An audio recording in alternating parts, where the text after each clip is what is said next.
Hi friends, welcome back to my channel. నేను మీ కుస్మాని. ఈరోజు ఇన్స్టెంట్గా అయిపోయే బొంబాయి రవ్వతో ప్రసాదం బూరెలు ఎలా చేయాలో మీకు చేసి చూపించబోతున్నాను. ఇంకా ఆలస్యం చేయకుండా ప్రాసెస్లోకి వెళ్ళిపోదాం.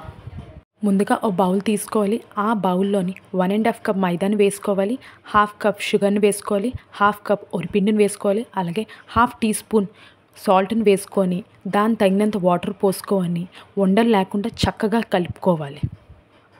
ఈ వీడియోలో చూపించినట్లాగా ఎక్కువగా లూజ్గా ఉండకూడదు, అలాగని ఎక్కువగా టైట్గా ఉండకూడదు. ఇప్పుడు కలిపిన సోప్ని ఓ పక్కన పెట్టుకోవాలి ఒక 1/2 అవర్. ఇప్పుడు ప్రసాదం ప్రిపేర్ చేసుకుందాం. ముందుగా 4 కప్స్ వాటర్ని వేసుకోవాలి. ఎందుకంటే ఇక్కడ నేను 1 కప్ బొంబాయి రవ్వను తీసుకున్నాను. అదే కప్తోని 1.5 కప్ షుగర్ని వేసుకోవాలి, 1 స్పూన్ నెయ్యిని కూడా వేసుకోవాలి.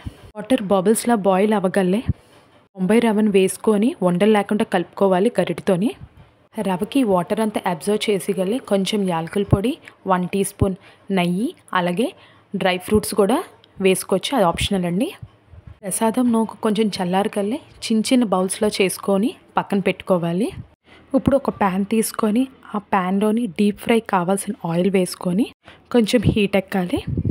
కొంచెం హీట్ ఎక్కగానే ఒక్కొక్క వండ తీసుకొని సోప్లోని డిప్ చేసి స్లోగా ఆయిల్లోని వేసుకోవాలి. 2 పక్కల గోల్డెన్ బ్రౌన్ వచ్చిన వరకు రొటేట్ చేసుకొని వేయించుకోవాలి. ఇప్పుడు కలర్ చేంజ్ అయిపోగలే ఒక ప్లేట్లోని ఒక్కొక్కటి తీసుకొని ఒక ప్లేట్లో పెట్టుకోవాలి. సేమ్ మిగతావి కూడా ఈ విధంగానే వేయించుకొని ఒక ప్లేట్లో తీసేసుకోవాలి. అంతేనండి, సింపుల్గా టేస్టీగా ఉన్న ప్రసాదం నూకతో బూరెలు రెడీ అయిపోయినట్టేనండి. లోపల స్టఫింగ్ సాఫ్ట్గా స్మూత్గా ఉండి అలాగే బయట టెక్స్చర్ క్రిస్పీగా ఉండి పర్ఫెక్ట్గా ఉంటుంది. నేను చెప్పిన విధంగా ట్రై చేయండి. డెఫినెట్గా మీకు కూడా నచ్చుతుందని ఆశిస్తున్నాను.